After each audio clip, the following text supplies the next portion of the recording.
Hello दोस्तों, welcome to the square boy. इस video में हम लोग लास्ट वीक की बिजनेस और स्टार्टअप से रिलेटेड जितनी भी मेजर न्यूज़ और अपडेट्स आई हुई हैं उनको कवर करने जा रहे हैं। So without wasting any further time, let's begin. सबसे पहले न्यूज़ ट्विटर से रिलेटेड है। ट्विटर आने वाले टाइम में 10,000 कैरेक्टर्स तक के लिमिट को पोस्ट करना अलाउ कर देगा।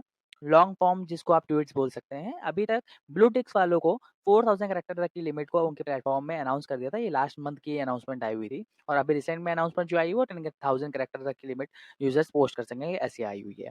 फिर नेक्स्ट न्यूज़ आई हुई है, बेंगलुरु में डोमिनोज ने 20 मिनट पिज़्ज़ा डिलीवरी का प्रॉमिस करा हुआ है। ये एक मेजर अपडेट थी डोमिनोज पिज़्ज़ा की तरफ से।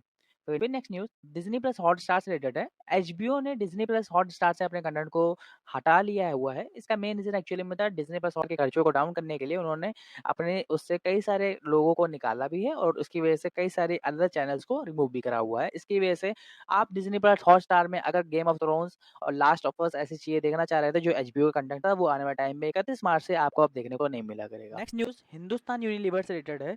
हिंदुस्तान यूनिलीवर ने रोहित जावा जी को अपना नया सीईओ अपॉइंट करा हुआ है। इसके पहले संजीव मेहता जी हिंदुस्तान यूनिलीवर के सीईओ थे। ये आप शक्ल देख सकते हैं, ये रोहित जावा जी की फ़ोटो है।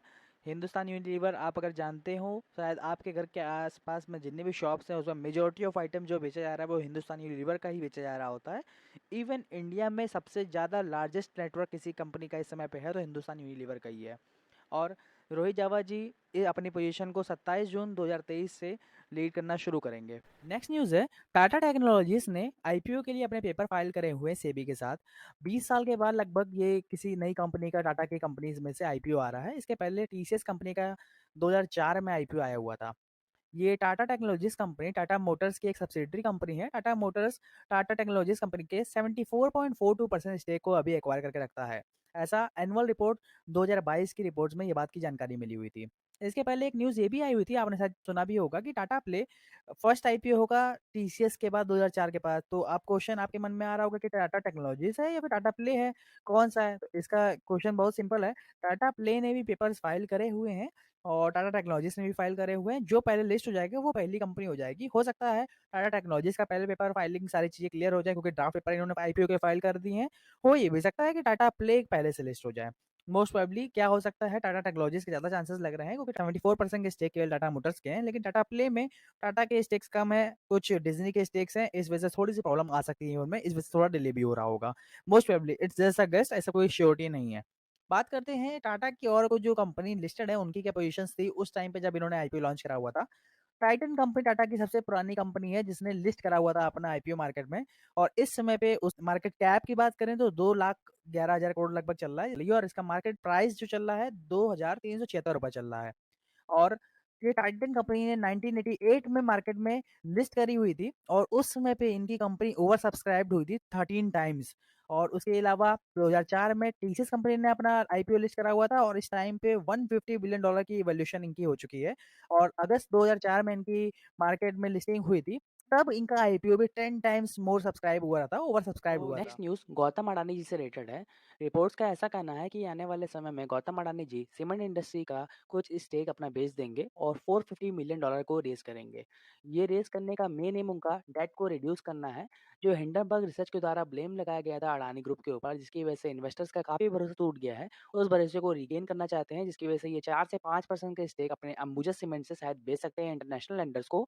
इसके बदले में वो $450 मिलियन को रेस करना चाह रहे हैं और अपने डेट को कम करना चाह रहे हैं।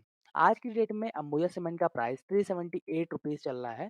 पिछले 5 दिनों में 0.40% का डाउनफॉल दिखा गया था इसके शेयर प्राइस में। नेक्स्ट न्यूज़ है, रिलायंस 50 साल पुराने ब्रांड कैंपा कोला को मार्केट में फिर से रिलॉन्च करने जा रहा है।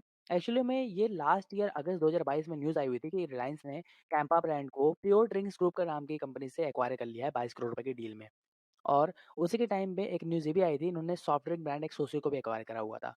इस टाइम पे ये न्यूज़ इस वजह से उभर के आई है क्योंकि रिलायंस ने कैंपा कोला के 3 नए फ्लेवर्स लॉन्च करे हैं। एक लेमन फ्लेवर, एक कोला फ्लेवर और एक ऑरेंज फ्लेवर। एक्चुअली में मार्केट में कॉम्पीट करने के लिए इन्होंने अपनी प्राइसिंग जो है वो थोड़ी-सी कम रखी हुई है। इस वजह से 200 एमएल की जो बॉटल है वो ₹10 की बेच रहे हैं और आधा लीटर की बॉटल को ये ₹20 में बेच रहे हैं इस समय।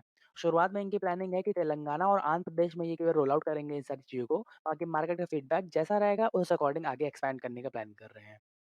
फिर मूव करते हैं नेक्स्ट न्यूज़ पे। इंडिया का फॉरेक्स रिजर्व इस वीक बढ़ता हुआ देखा गया है और बढ़ करके $562.40 बिलियन का हो चुका है। लास्ट 4 वीक से देखा जाए तो इंडिया का फॉरेक्स रिजर्व डाउनफॉल का ट्रेंड शो कर रहा था, गिरता जा रहा था। इस वीक में $1.5 बिलियन का जंप देखा गया है और इंडिया का फॉरेक्स रिजर्व बढ़ गया है। ट्रेडिंग इकोनॉमिक्स की साइड में भी जहाँ पर मैं हर वीक आपको दिखाता हूँ कि इंडिया का फॉरेक्स रिजर्व क्या हुआ है, तो देख सकते हैं ये फरवरी का 3rd वीक और 4th वीक का ग्राफ था। इन दोनों ग्राफ को क्रॉस करके मार्च के 1st वीक में इनको क्रॉस करके जंप कर गया है और इस समय ये $562.4 बिलियन का हो चुका है। ये जो आप $560.94 बिलियन देख रहे हैं, लास्ट वीक का ग्राफ की वैल्यू थी। लास्ट वीक का इंडिया फॉरेक्स रिजर्व कितना है, उसकी वैल्यू थी। अब मूव करते हैं हम लोग यूएस डॉलर और आईएनआर की वैल्यू। तो इस समय एक यूएस डॉलर की वैल्यू 81.99 इंडियन रुपीज़ चल रही है और अगर आप देखेंगे पिछले एक हफ्ते में, तो एक हफ्ते में जंप देखा गया है। मतलब इंडियन रुपीज़ की करेंसी की वैल्यू, इंडियन करेंसी की वैल्यू डाउन गई है और यूएस डॉलर स्ट्रांग हुआ है।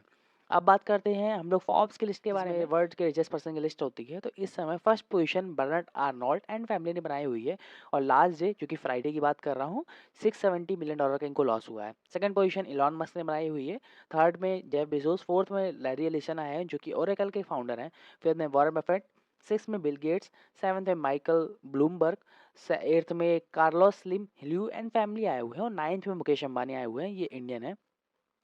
10th पोजीशन में स्टीव बाल्मर है और मूव करते हैं नीचे, लैरी पेज जो हैं वो गूगल के जो को फाउंडर हैं वो 11th पोजीशन पे हैं और सर्जे ब्रिन 14th पोजीशन पे चल रहे हैं, दोनों को फाउंडर ने ही गूगल को फाउंड करा हुआ है। और अब आप बात करते हैं, शायद चेक करोगे आप कि गौतम अडानी कहाँ मूव कर रहे हैं, तो गौतम अडानी की पोजीशन 25th है और लास्ट डे इनकी $594 मिलियन की नेटवर्थ बढ़ी हुई थी। आप अगर देखेंगे तो अगर लास्ट डे कंसीडर करा जाए तो आप देख रहे हैं today's winners and losers Forbes की वेबसाइट में, तो थर्ड पोजीशन में गौतम अडानी आए हुए हैं टॉप गेनर्स में। इसका रीज़न था कि गौतम अडानी के जो ट्रांसमिशन, अडानी की एनर्जी, अडानी पावर, जितनी भी कंपनीज हैं उन कंपनी से मेजोरिटी ऑफ शेयर्स ने जम देखा गया था पॉजिटिव, इवन अपर सर्किट भी लगे हुए थे कई सारी कंपनीज के। इस वजह से इनकी आज वैल्यू जो है, नेटवर्थ जो है, काफ़ी ज़्यादा बढ़ी हुई है। तो ये सारी लास्ट वीक की बिजनेस और स्टार्टअप से रिलेटेड जितनी भी मेजर न्यूज़ और अपडेट्स थी वो हैं। अगर आपको मेरे वीडियो का ये एफर्ट्स पसंद आए हो तो आप वीडियो को लाइक कर सकते हैं। अगर आप ऐसी ही वीडियो फ्यूचर में और देखना चाहते हैं तो आप चैनल को सब्सक्राइब भी कर लीजिए। मिलते हैं आपसे अगली वीडियो में। Till then keep discussing, keep exploring. जय हिंद।